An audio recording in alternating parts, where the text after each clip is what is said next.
Hey guys, Yummy here again, and today it's been quite a while since I've done a video just talking about some subject. Most of the time I'm just doing my series like Best Loadout and Mastery Dog Tag, so I thought I'd just go and talk about something that has been in my mind for a few weeks now. And a few days ago I got Medal of Honor Warfighter, and it really triggered me wanting to do this video finally.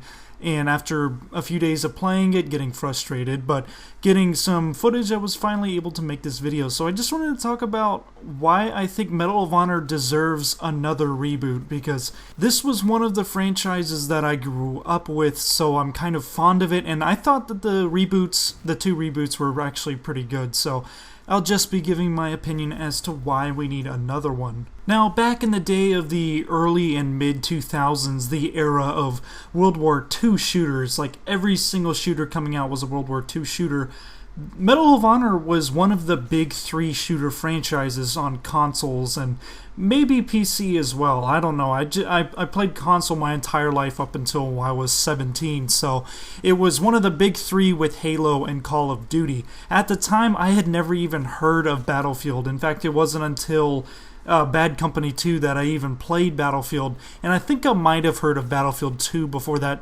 point at some point, but it was really way off my radar. But the Medal of Honor franchise had a huge devoted fan base and some really awesome games, especially Medal of Honor Frontline and Rising Sun. One of the last good ones I'd say was Medal of Honor Airborne. I thought that game was actually really good, but it didn't really receive well with the critics. After the series was pronounced dead, EA decided to revive it with a modern, of course as a modern video game. You remember Medal of Honor of 2010, and it was meant to be posted every other year after Battlefield. There would be a Battlefield game and then a Medal of Honor game, and they would alternate, and it just ended up not working out. Now, I personally thought the first Medal of Honor reboot has one of the best campaigns in linear first-person shooters because it was really heartfelt, it was realistic. It wasn't some big, massive, cinematic, explosive storyline, which I was really tired of, and that's why I liked it so much. But the two reboots, Medal of Honor and Medal of Honor Warfighter, just had a lot of flaws with them that just kept them from achieving the greatness that they were striving for. Some of the flaws, especially with Medal of Honor Warfighter, as I found out playing it on PC this past few days, why did they make the time to kill so slow if they wanted the game to be fast-paced? Because the maps are all really close-quartered and everything, and you're encountering enemies really fast. So why does it sometimes take like 8 shots with an assault rifle to kill someone? It doesn't make sense to me.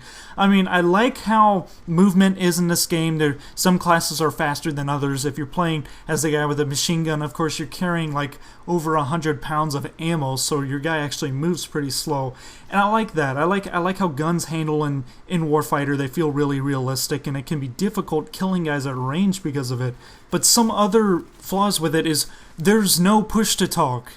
All mics, if you have a mic at all, it is on all the time. And at the end of rounds, this can be extremely annoying. Good luck.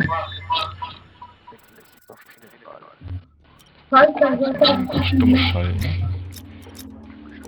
Dennis ist weg.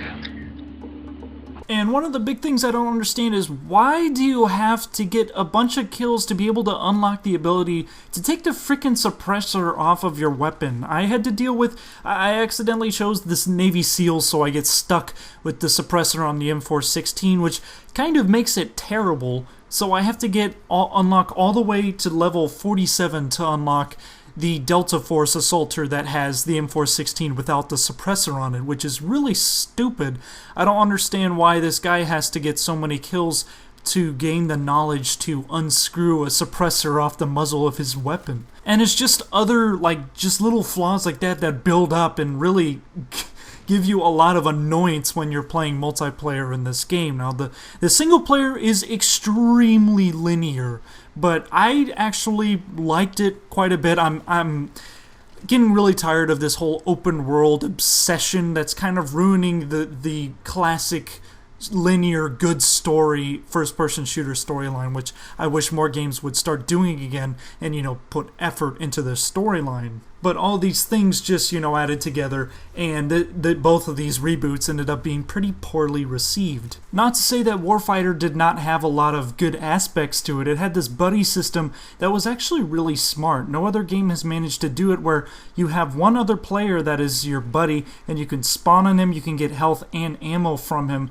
and even the enemy that kills him appears on your screen so you can avenge him, and it allows him to spawn in faster. It was a really smart idea, and kind of realistic in the fact that in special operations these kind of buddy systems do exist.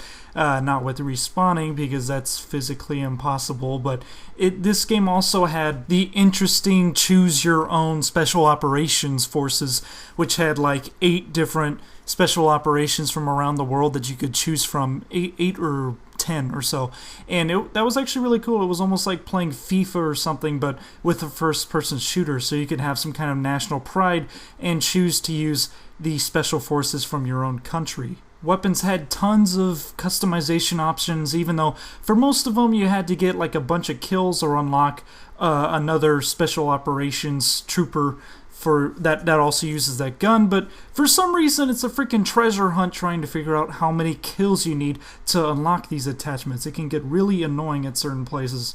But anyway, my point is the production value was there for both of these Medal of Honor games. There was just something off about them that made them not be as successful. It kind of came off that they were trying to copy Call of Duty a little bit too hard, and graphically they tended to be a little bit worse than the Battlefield games, so it felt kind of like a downgrade, so a lot of people just couldn't get into them.